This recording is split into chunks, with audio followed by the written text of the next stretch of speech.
Hello, my name is Michelle and I work at the West Point branch of the Pamunkey Regional Library. Today we are presenting DIY Dog Agility. Launched as a spectator sport in Great Britain in 1978, Dog Agility is a course where dogs travel through a maze of obstacles, competing based on speed and accuracy. Courses typically have between 14 to 20 obstacles, which can include tunnels, weave poles, jumps, seesaws, and pause tables. So why do Dog Agility?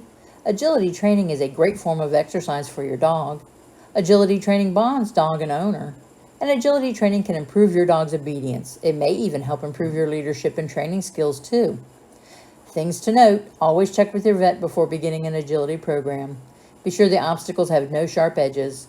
Make sure you clear the entire area of the course and fill in any holes.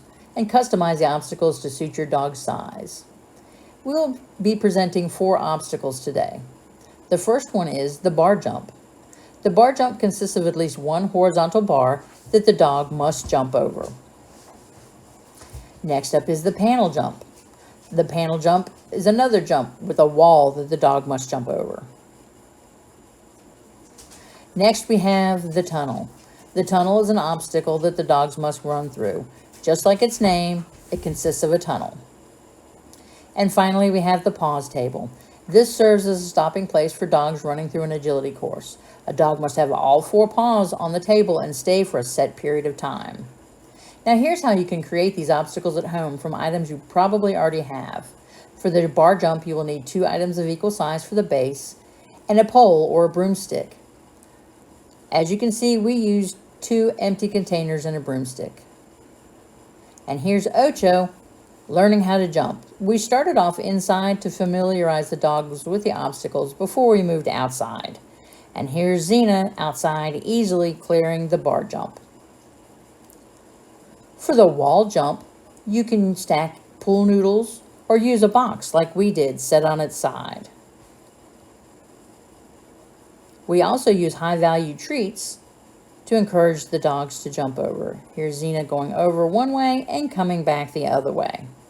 Monty also enjoyed jumping over the wall jump. And there goes Xena again. Good job, Xena. For the tunnel, you can use an old kid's tunnel, a hula hoop, and a sheet, or a large box.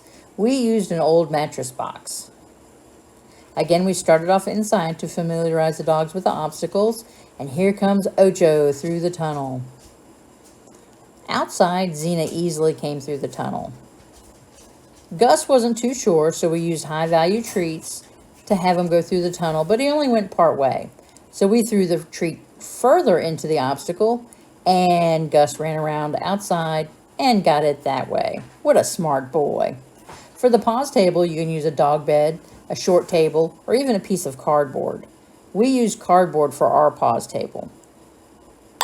Here's Monty doing his pause. All 4 paws on the table. Good boy. And Xena also does very well at paws. All 4 paws in place.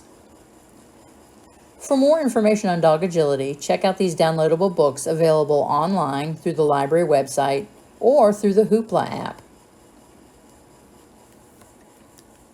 And now here's the final results. Here goes Monty on his run, over the bar jump. Come on, Monty. Over the wall jump, through the tunnel after the treat, and over to the pause table. Good job, Monty. All 4 paws on the table, and a spider web. Next up is Gus.